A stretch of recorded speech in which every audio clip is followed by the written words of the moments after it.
방금 읽은 본문은 두 개의 이야기로 구성되어 있습니다. 14절까지에서는요, 승천하신 예수님을 직접 목도한 제자들이 예루살렘에 돌아와서 기도에 힘썼다라는 이야기가 등장합니다. 그리고 마지막 절까지는 기도하는 가운데 베드로가 일어나서 가롯 유다의 죽음에 대하여 그리고 그 빈자리 문제를 처리하는 문제에 대해서 발언하고 그 빈자리를 다른 사람으로 메꿨다라는 이야기가 등장하고 있습니다. 주님의 명령에 따라 기도에 집중할 때 각 사람과 공동체에 매여 있었던 얽히고 설켰던 실타래가 자연스럽게 풀어지고 더 온전한 방향으로 진행해 나아가는 모습을 본문을 통해서 만나게 됩니다. 12절부터 14절까지 그 내용을 보니 제자들이 감람산에서 돌아와 예루살렘에 모였다, 그렇게 말씀하고 있습니다. 감람산이라 하는 그곳은요, 예루살렘에서 가깝다라고 말씀하고 있지요. 유대인들은 안식일에는요 절대 2000규빗 그 이상을 넘어가지 않았어요.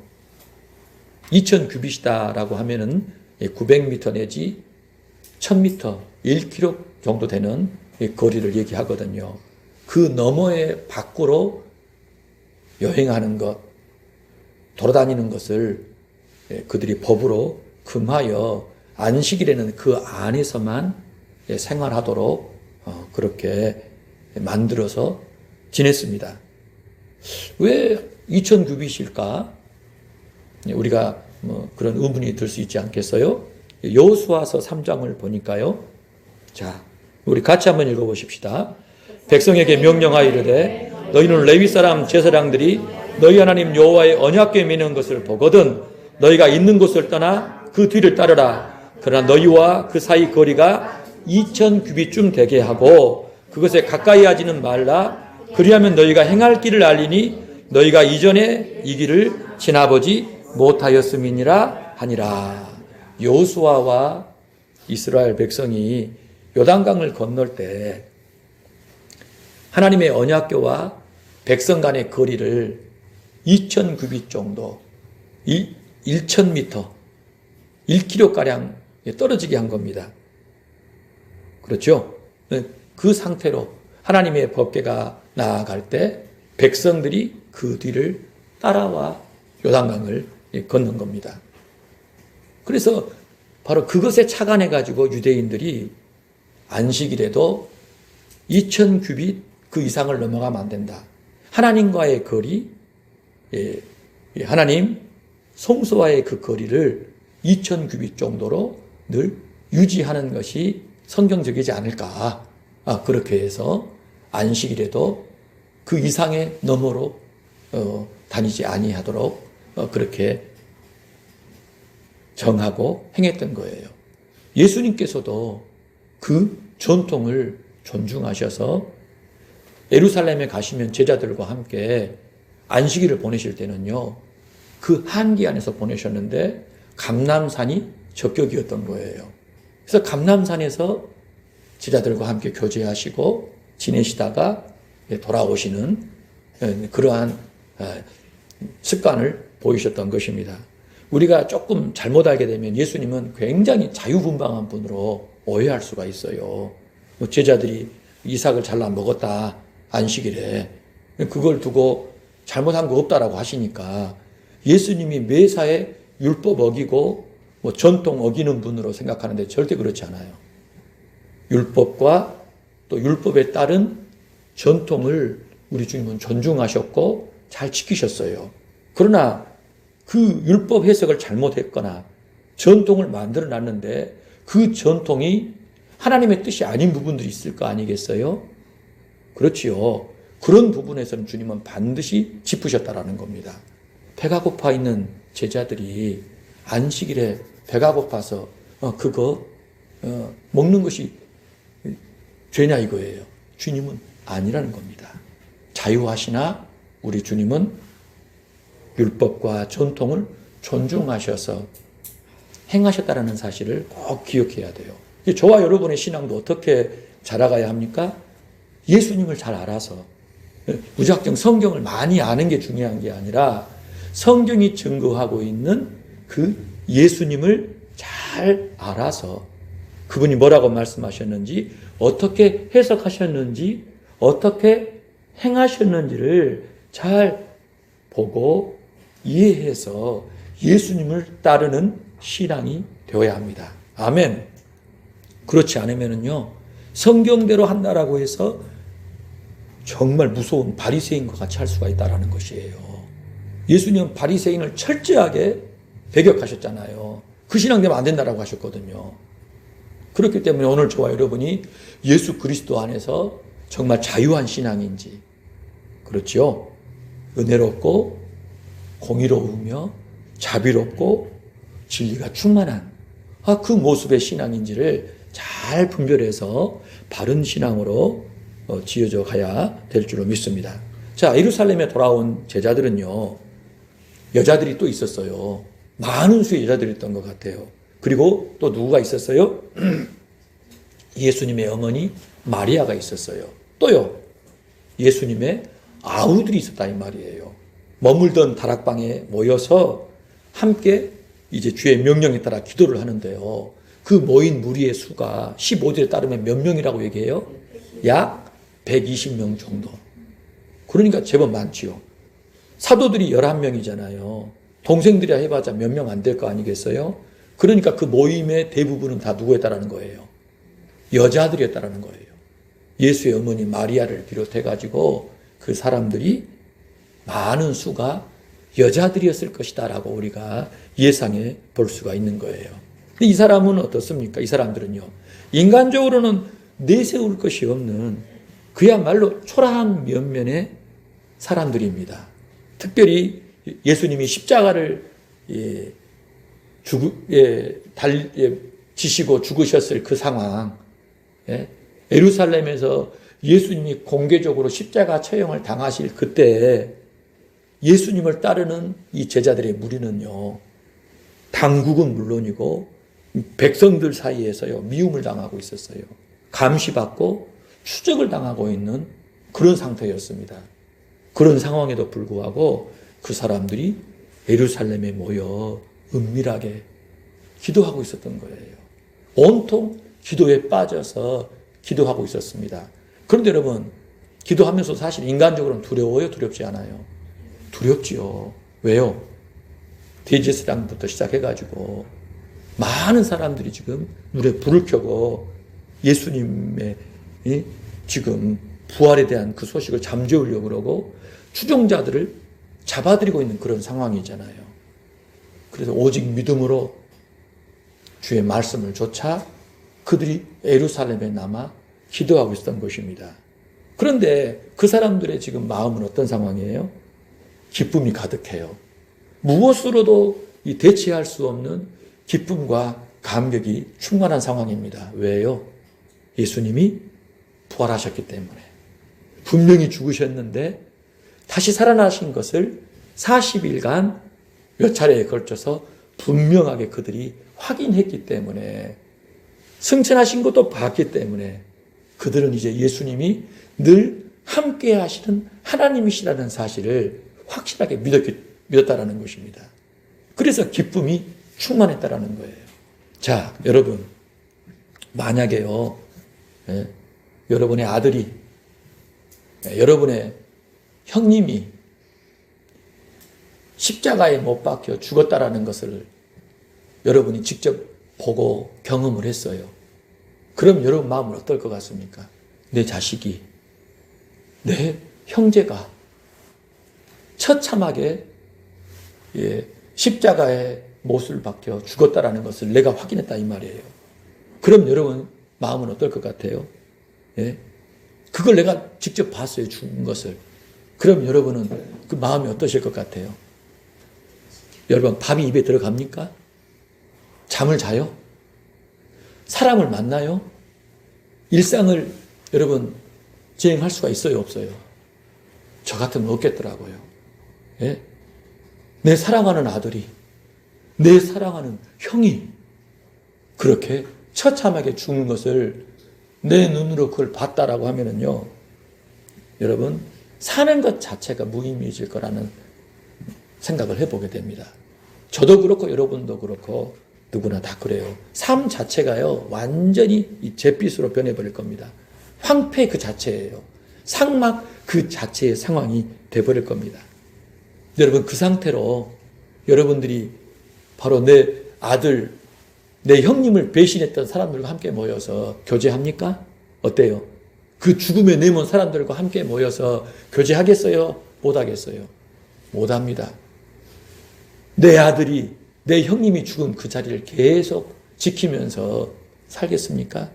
그럴 수가 없다라는 거예요. 그렇죠?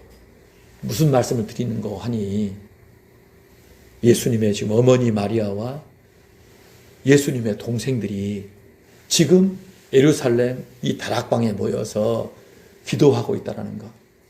이 자체만 봐도요, 예수님은 부활하셨다는 거예요. 예? 그들이 마치 예수님이 계셨을 때와 같은 일상의 삶을 살고 있다는 것. 아무렇지도 않게 일상을 진행하고 기쁨이 있고 확신이 있는 그 모습을 보인다는 것 자체가 뭘 의미하는 거 하니, 예수님이 진짜 다시 살아나셨구나. 예수님이 저들의 그 상처와 고통, 그 슬픔, 그 어둠을 싹 걷어가셨다는 겁니다. 그러지 않고서는 여러분 40일밖에 안 됐는데, 예? 사람들이 지금 이럴 수가 있냐 이거예요. 예수님은 부활하신 겁니다. 그리고 그들 보는 데서 승천하셨고 다시 오신다라고 분명하게 그들이 믿었다라는 거예요. 그들은 그 명령에 따라 그분을 하나님으로 믿고 기도에 전념했다라는 것을 알 수 있습니다. 왜 그들이 지금 여기 모여서 기도에 힘을 쓰고 있습니까? 온통 기도에 빠져서 전심전력하고 있습니까? 예수님께서 마지막으로 남기신 명령이기 때문에. 어떤 명령이었어요? 예루살렘 떠나지 말고 아버지께서 약속하신 거 기다리라. 성령 세례를 준비하라 하는 거 아니겠습니까? 그 말씀만 마음에 가득 채우고 다른 걸 기도했어요, 안 했어요? 하지 않았어요. 여러분, 이 사람들 대부분은 갈릴리 출신이거든요. 갈릴리. 생업이 있잖아요. 돌봐야 될 가족들이 있잖아요. 그렇지 않습니까? 기도해야 할 제목들이 있었겠어요, 없었겠어요? 얼마나 많았겠습니까? 그런데 지금 이 순간에는요, 그런 문제를 놓고 기도를 했어요, 안 했어요? 안 했어요. 오직 뭔만 놓고 기도한 겁니까? 성령의 세례만을 위하여. 아버지께서 약속하신 그 성령님이 자신에게 그들 가운데 임하시기를 위하여 온통 그 문제만 놓고 기도했다라는 것입니다. 삶의 복잡하고 막막한 문제 건드리지도 않고 내던진 채 성령의 세례를 허락해달라고, 아버지께서 약속하신 그 성령을 내게 주시라고 기도했다라는 것입니다. 여러분, 예수님과 함께 지내는 사람들은요, 예수님이 얼마나 기도를 소중히 여기시는지, 예수님이 기도를 얼마나 즐겨 하시는지, 그 기도에 얼마나 심취하시는지를 여러분 깊이 확인했을 것입니다. 제자들은 특별히 더 그럴 거예요. 이 제자들의 기억 속에 남아있는 예수님은요, 기도에 온전히 헌신하신 분이었어요. 언제 어떤 상황에서도 예수님은요, 항상 기도하셨어요. 기도로 사셨고 기도로 일하셨어요. 그러니까 어떻게 표현할 수 있냐면, 예수님은요, 기도가 호흡이신 분이에요. 기도가 호흡인 분. 놀랍지 않습니까? 오늘 저와 여러분도 기도가 호흡이 되는 사람이길 원합니다. 아멘. 목사님, 어떻게 하면 제가요, 딴짓거리 안 할까요? 제가 어떻게 하면 딴 생각 안 하고 딴 데 안 가고 딴 짓을 안 할까요? 비결을 가르쳐 드릴까요? 기도하시면 돼요. 어떻게 해요? 모든 순간순간을 입으로 기도를 하시는 거예요. 예? 왜냐하면 마음으로 기도하면 되지 뭘 입으로 기도해요, 목사님. 아니요. 제가 해보니까요. 입으로 기도하지 않으면 사람은요. 기도가 잘 안 되더라고. 정말 기도의 환경이 와서는 입으로 기도하지 않아도 되겠지만 일상을 살아갈 때는요. 볼 것이 얼마나 많습니까? 들을 게 얼마나 많아요? 할 말이 얼마나 많아요? 그렇지요? 갈 데가 얼마나 많아요? 그 모든 순간순간에 자꾸 입으로 기도하는 습관을 들여야 됩니다. 의도적으로. 아멘? 운전할 때도 자꾸 기도하면서 말할 때도 자꾸 기도하는 것을 습관화해야 한다는 거예요. 마치 호흡인 것처럼 기도가 호흡이 되어버린 것처럼 자꾸 기도로 여러분 호흡하는 훈련을 하시길 주의 이름으로 축복합니다. 아멘. 호흡이 멈추면 어떻게 되죠? 죽어요. 마찬가지로 기도가 멈추면은요, 그 사람은요, 무너집니다. 갉아먹어요, 자꾸 생각을 갉아먹고요. 내 태도와 행위, 삶을 갉아먹는 거예요. 해보니까 하루 24시간 기도 속에 산다라는 것이 결코 쉽지 않아요. 24시간은 커녕 예배당 벗어나버리면 이미 어때요? 머릿속에 시스템이 돌아가잖아요.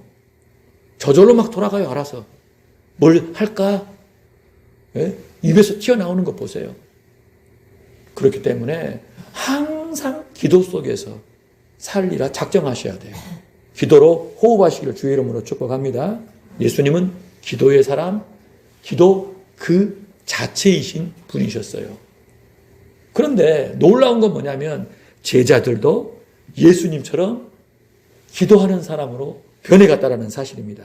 예수님처럼 기도를 생명처럼 여기는 사람, 기도로 호흡하는 사람으로 변해갔다는 거예요.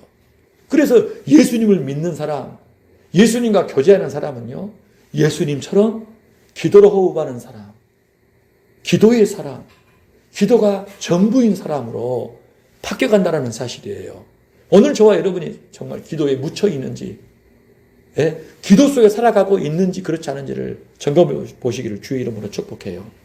기도로 사신 예수님은요, 더 짬이 나면은 더 기도에 몰입하고자 한적한 곳을 향해 나아가셨어요. 한적한 곳을 향해.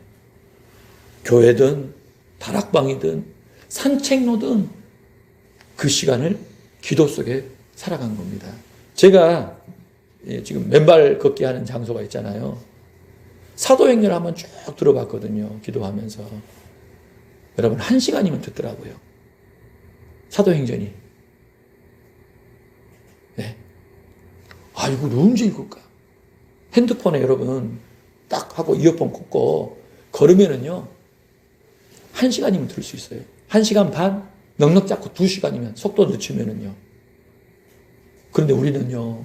성경을 안 봐요. 바쁜 게 많고 할 일이 많아요. 정말 중요한 것은 주님 만나서 주님과 교제하는 시간인데 그 시간을 확보하지 못하고 있다는 겁니다. 아무쪼록 기도하는 사람 되시기를 주의 이름으로 축복합니다. 아멘. 자, 하나님께서 제자들에게 약속하신 선물이 뭡니까? 성령입니다. 성령은 이 세상을 살아가는 인생들에게 주실 하나님의 최고의 선물입니다. 비교 불가의 선물, 성령이에요. 이 세상을, 이 척박한 세상을 살아가는 가련한 인생들이 받아야 될 하나님의 가장 귀하고 가장 영광스러운, 가장 비싼 선물이 있다라고 하면은요, 그건 성령이라는 거예요, 성령. 그런데 그 성령은요, 누구에게만 주십니까? 예수님을 자신의 구주로 영접한 사람에게만 주십니다. 그리고요, 그 성령을 간절히 사모하고 요청하는 자에게 그 성령의 충만한 은혜를 부어주신다는 거예요. 인생은 성령이 충만할 때 하나님을 알게 되고요. 하나님의 뜻을 알게 되고요. 하나님의 능력을 힘입게 되는 것입니다. 그래서 성령이 그 사람에게 있냐 없냐, 성령이 그 사람을 얼마나 지배하고 있냐, 지배하지 않고 있냐가 여러분 하나님 앞에서는 그 인생을 평가하는 절대적인 기준이 된다는 거예요. 할렐루야. 자, 우리 함께 누가복음 11장으로 가보겠어요.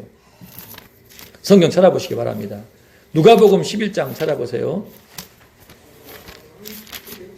예. 누가복음 11장입니다. 자, 1절부터 어떤 얘기가 나옵니까? 예수님께서 기도하고 오시니까 제자들이, 세례 요한이 자기 제자들에게 기도 가르쳐 줬는데요, 우리에게도 가르쳐 주세요라고 요청하잖아요. 그래서 예수님께서 기도를 가르쳐 주십니다. 그 이야기가요 13절까지 나와 있는데, 예수님께서는 기도에 대해서 두 가지를 가르쳐 주시지요. 뭐와 무엇입니까? 뭘 구해야 되는가? 뭘 구해야 될 것인가? 기도의 내용에 대한 부분을 가르쳐 주셔요. 그 다음에는요, 어떻게 구해야 하는가? 그렇죠? 기도하는 방식을 가르쳐 주신 거예요. 그래서 기도의 내용으로는 뭘 말씀하셨어요? 우리가 잘하는 주기도를 가르쳐 주신 거예요. 주기도. 우리가 예배 때마다 주기도를 드리잖아요. 여러분, 주기도 굉장히 중요합니다. 저희가 지금 이렇게 보세요. 두 손 들고 고개를 들고 주기도를 드리고 있거든요. 그냥 눈 감고 고개 숙이고 기도할 때보다 저는 이 확신이 막 더 넘치는 것 같아요. 예수님이 아버지께 드리는 그 기도를 우리에게도 가르쳐 주신 거예요. 예수님이 직접 드리는 기도를 오늘 저와 여러분도 할 수 있도록 가르쳐 주신 게 주기도거든요. 그래서 우리는 주기도의 그 내용을 잘 알아서 정말 여러분 한마디 한마디를 뜻을 알고 들으면 더 기도할 게 없을 정도다라고 해도 과언이 아닙니다. 주기도를 정말 잘 아셔서 온전히 들으시기를 주 이름으로 축복해요. 그리고 기도는 어떻게 해야 된다라고 말씀하시죠? 주님께서는 한 가지 비유를 들어주시죠. 어떤 사람이 밤에 있는데 친구가 와버렸어요. 벗이 왔다 이 말이에요. 이스라엘 사회에서는요, 나그네 대접하는 것, 집에 온 사람을 그냥 보낼 수가 없어요. 그런데 마침 집에 먹을 것이 없는 거예요. 그럼 먹을 거 없으니까 가라 하겠습니까? 먹을 거 없다라고 하겠습니까? 그건 굉장한 모욕입니다. 치욕입니다. 네? 그래서 어떻게 해요? 그 밤에 옷 입고 옆에 사는 친구한테 가가지고 막 문을 두드린 거예요. 쾅쾅쾅쾅 두드린 거, 자고 있는 친구를 불러서. 그랬더니 그 친구가요, 아이고, 나 자고 있는데, 가족들 다 자고 있는데, 무슨, 안 돼. 그러면, 아이고, 알았어. 아니요, 어떻게 해요? 계속 문 두드리며 요청하랍니다. 강청하라는 거예요, 강청. 강청이 뭔 말이에요?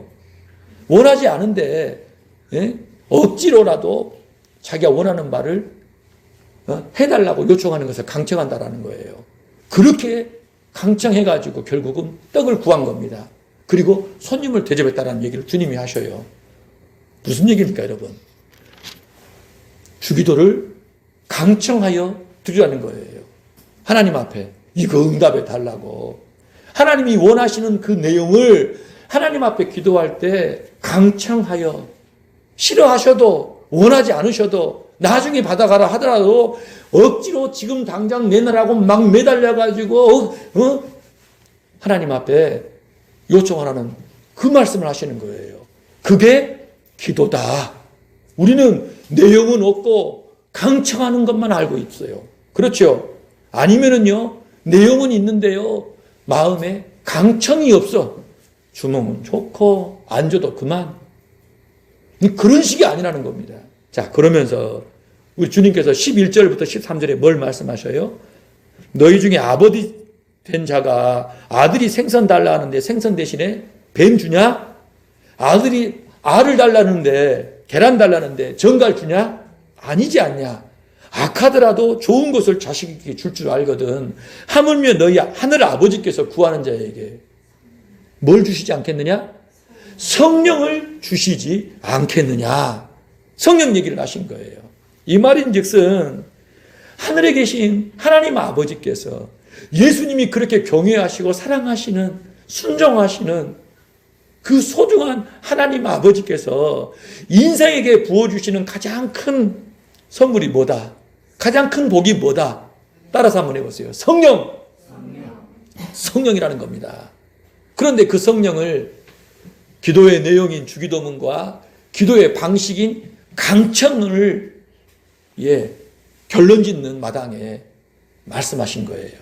그러니까 기도는 뭐 안에 살아? 어디 안에 살아? 성령 안에 살아는 거예요.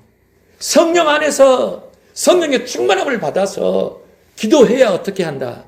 하나님이 원하시는 기도, 하나님의 뜻을 이루어드리는 아드님이 들으셨던 하나님을 완전히 아시는 그 아드님이 들으셨던 기도를 드릴 수 있고 그 응답을 누릴 수가 있다는 거예요. 할렐루야. 성령 안에서 간절히 강청하여 드리는 기도를 드리시는 저와 여러분 되기를 원합니다. 성령의 가치를 알아야 해요. 성령의 가치를 알아야 해요.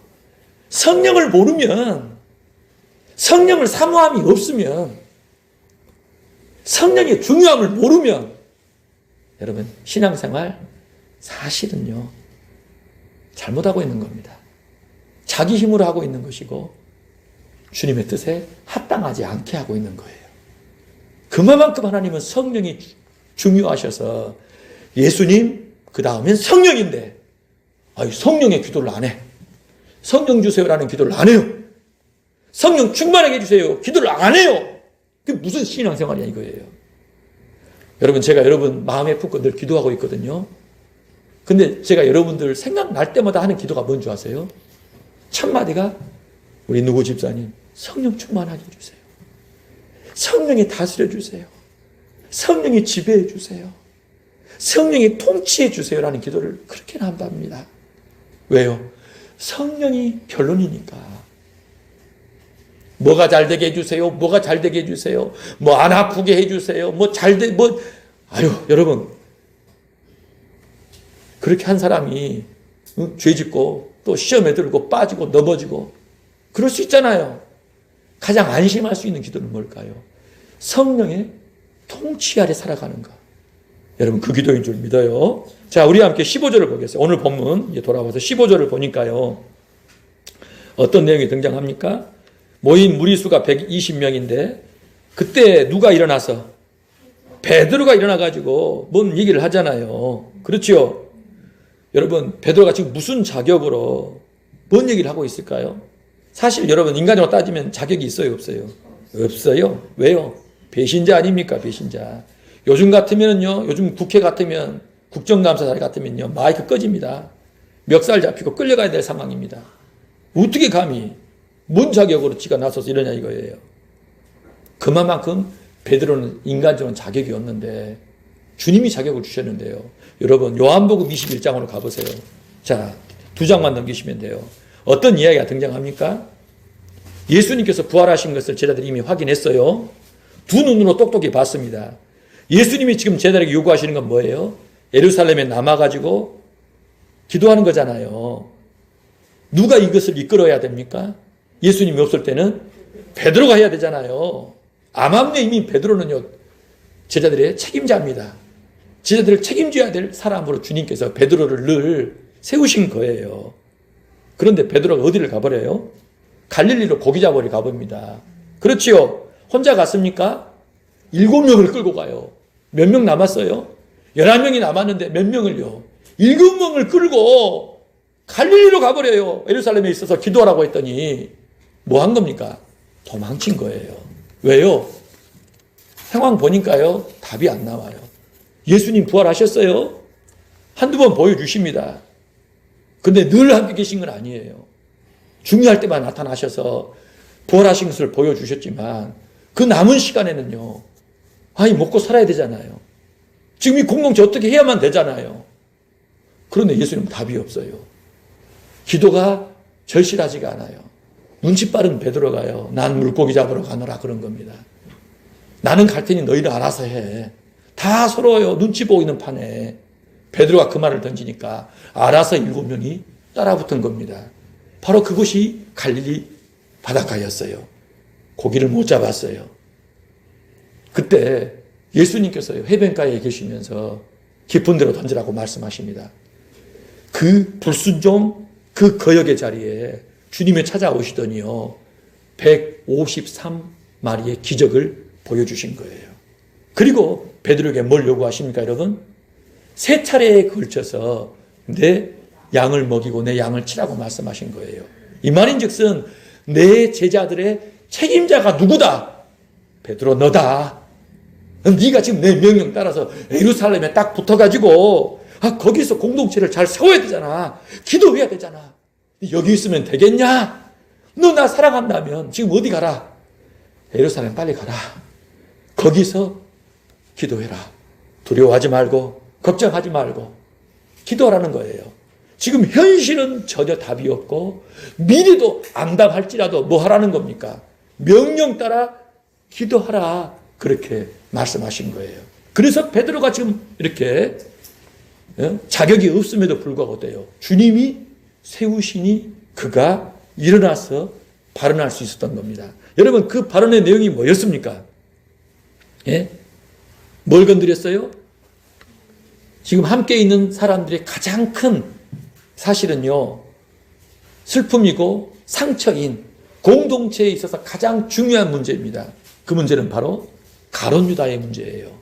가룟 유다가 배신하여 비참하게 죽어버린 겁니다. 그렇죠. 그 얘기가 나와 있어요. 그걸 건드린 겁니다. 그렇죠? 이거 잘못 건드리면 어떻게 되죠? 다 상처잖아요. 꺼리는 문제잖아요. 건드릴 수 없는 문제잖아요. 잘못 건드리면 이거 폭탄이에요. 폭탄. 그걸 건드린 겁니다. 베드로의 요지는 뭐죠? 가룟 유다의 죽음은 성경 예언의 성취다. 그리고 그의 빈자리에 대해서도 성경 예언에 따라서 진행해야 한다는 것입니다.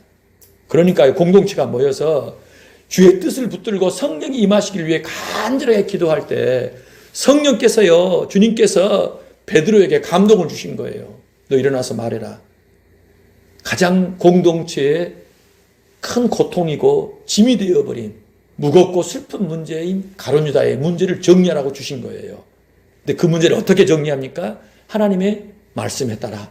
다윗이 시편에 노래했던 구절 가운데 두 구절을 그로 하여금 인용케 하셔서 공동체 전체가 확신 가운데에서 가룟 유다가 죽은 것은 성경의 성취고 그의 빈자리를 다른 사람이 맡게 하는 것이 하나님의 뜻이라고 하는 것을 확증했던 것입니다. 아멘. 여러분 이걸 통해 뭘 할 수 있는 거예요? 베드로가요 정말 성경을 자유자재로 인용할 만큼 능통했다는 걸 알 수 있죠. 그리고 또 한 가지는요, 베드로는 예수님 중심으로 성경을 해석하고 있는 거예요.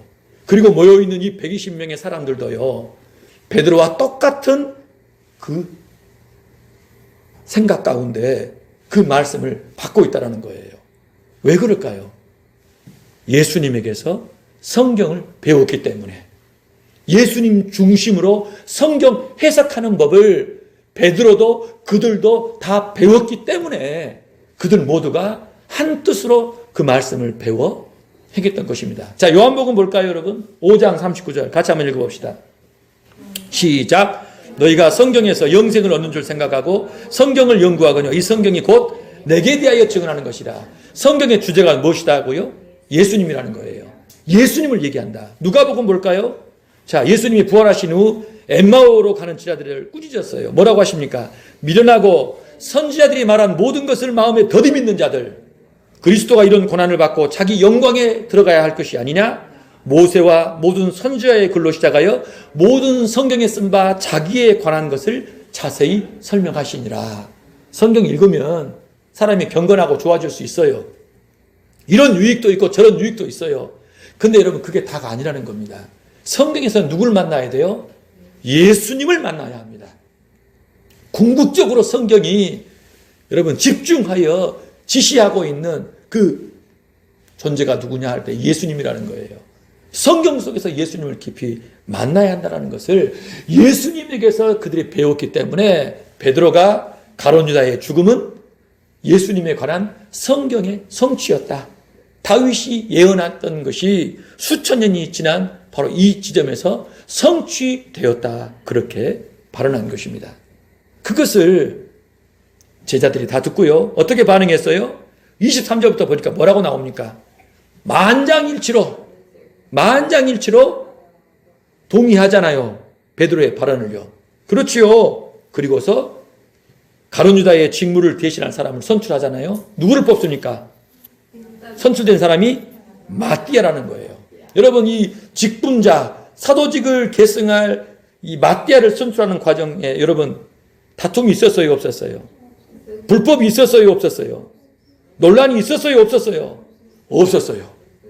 정말 은혜롭게 깔끔하게 깨끗하게 직분자 선출이 이루어지고 마쳤던 것을 보게 되는 겁니다. 여러분요, 이 직분자 선출 문제예요. 다시 한번 들여다볼까요? 처음엔 어떤 일이 있었죠? 베드로가 자격이 무엇인지를 제시를 하고 있죠. 어떤 자격을 가진 사람이 사도가 될 수 있어요? 세례 요한의 세례부터 승천하실 때까지 예수님과 함께 있었던 사람 중에, 그렇죠? 예수님과 함께 지내며 말씀을 듣고 행했던, 동행했던 사람들이 자격이 되는 거예요. 그렇죠? 그래서 그 조건에 맞는 사도를 사람들이 추천을 하지요. 몇 명을 추천했어요? 두 사람. 누굽니까? 요셉과 마띠아. 요셉이라는 사람 이름이 뭐예요? 또 있죠. 바사바, 유수도. 요셉과 마띠아가 선택이 됐습니다. 그리고 나서 이 두 사람 두고 뭐 한 거예요? 기도했지요. 하나님께 기도를 한 거예요. 뭐라고 기도합니까? 무사람의 마음을 아시는 주여, 둘 중에 누가 주께서 택하신 사람입니까? 라고 기도한 겁니다. 가룟 유다는요, 직분 버리고 갈 길 갔습니다. 누구를 선택할까요? 가르쳐 주세요. 그런데 그 하나님을 두고 뭐라고 얘기를 해요? 무사람의 마음을 아시는 분. 여러분, 왜 이렇게 하나님을 고백했을까요? 하나님에 대해서 다른 표현도 썼을 것 같은데 왜 마음을 아시는 분이라는 것을 말씀했을까요?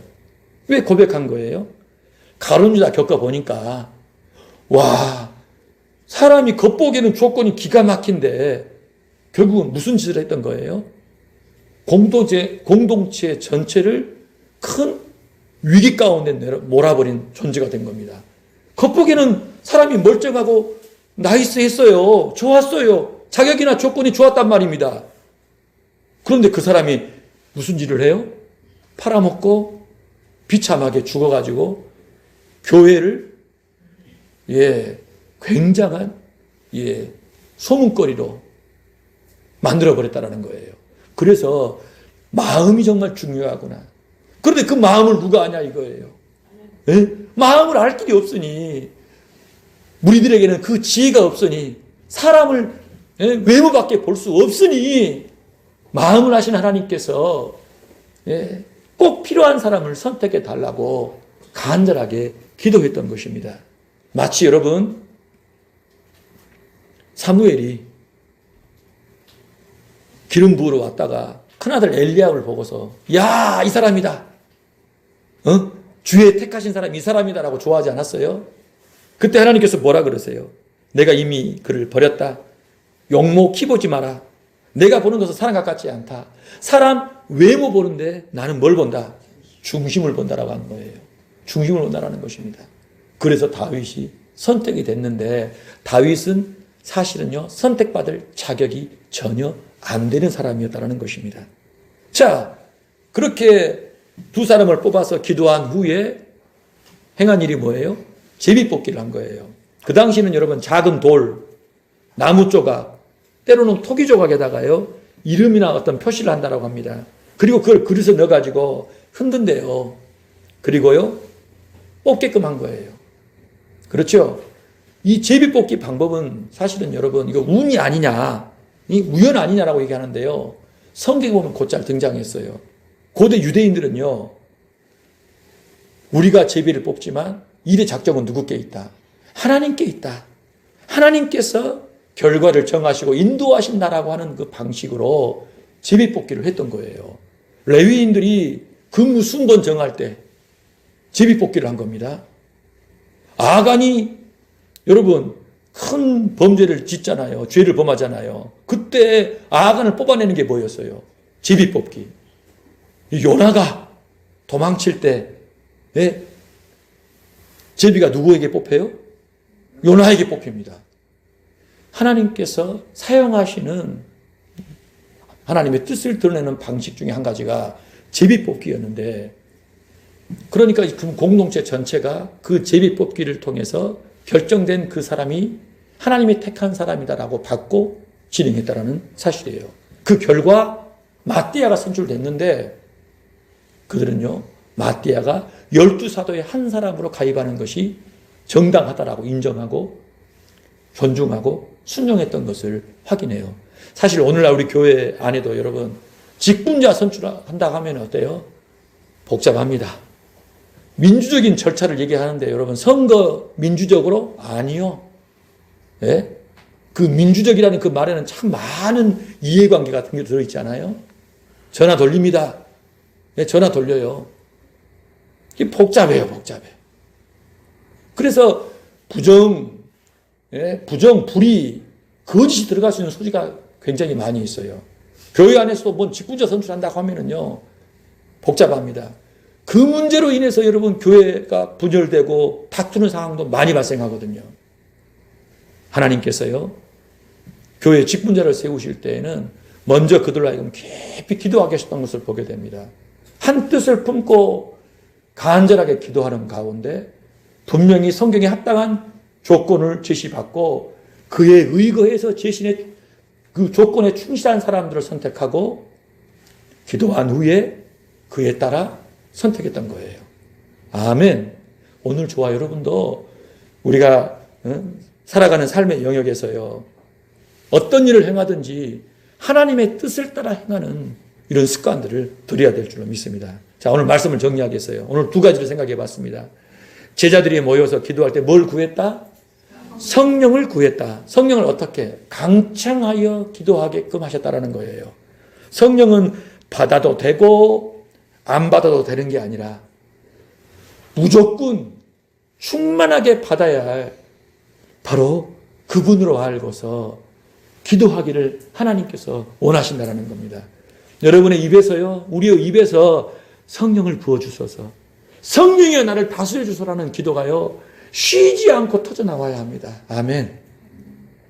받아도 되고 안 받아도 되는, 여러분 그런 식으로 성령을 구하면 안 돼요. 간절히 사모하여 성령이 아니고는 살 수 없습니다. 성령을 내게 부어주시고 나를 다스려 주십시오. 나를 인도해 주십시오. 여러분 그렇게 기도하셔야 성령이 기뻐하셔서 여러분을 다스리시고 여러분을 형통케 하신 줄 믿어요. 좀 그러시길 주의 이름으로 축복합니다.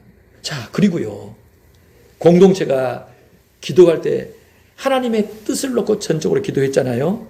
그렇지요. 한 마음 한 뜻으로 기도로 하나 된 공동체. 여러분 그 공동체가 하나님의 뜻대로 행하기로 결심하고 나아갈 때 여러분 모든 것이 일사천리로 진행된다는 걸 보게 됩니다. 하나님이 풀어주신 거예요. 오늘 저와 여러분의 삶 가운데 막혀있는 문제도 있을 거예요. 건드릴 수 없는, 손댈 수 없는 문제도 있을 거예요. 그렇죠? 가룟 유다의 문제가 이 공동체에서는 그랬어요. 그런데 공동체가 뭐 할 때? 하나님 약속 붙잡고 기도에 전념할 때 하나님께서 그 문제를 말끔하게 해결해 주셨다는 사실입니다. 오늘 저와 여러분의 모든 삶도 말씀을 토대로 비춰보시길 바라요.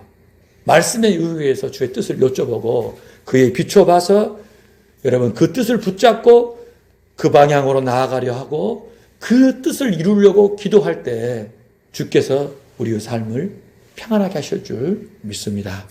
아무쪼록 이 말씀에 순종해서 이 한 주간도 주의 약속 붙잡고 성령 안에서 승리하시기를 주의 이름으로 축복합니다.